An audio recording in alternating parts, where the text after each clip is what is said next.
তোমরা সবাই কেমন আছো? আশা করি খুব খুব খুব ভালো আছো, আর আমরাও খুব ভালো আছি। তোমাদেরকে অনেক অনেক ভালোবাসা ও শুভেচ্ছা জানাই।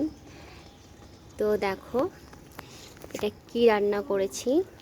এই যে কলা পাতায় মাছ ভাজা। তোমরা কে কে আইটেমটা খেতে খুব ভালোবাসো? আমার তো খুব ভালো লাগে কলা পাতায় মাছ ভাজা। তো পুরো মশলা করে নিয়েছিলাম, মশলা করে ছোট মাছগুলো তেল লবণ সব কিছু দিয়ে আর কি মশলা দিয়ে মাখিয়ে তারপরে কলা পাতার ভিতরে দিয়ে হালকা আছে আর কি দিয়েছি। আস্তে আস্তে করে হবে, সিদ্ধর মতন ঢেকে দিয়েছি, আস্তে আস্তে করে ধীরে ধীরে হবে। তো তোমরা কে কে খাও আর কে কে খাও না?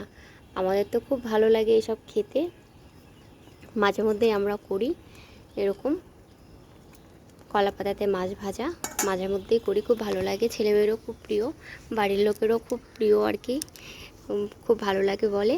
তো তোমরা সবাই ভালো থেকো, টাটা, বাই।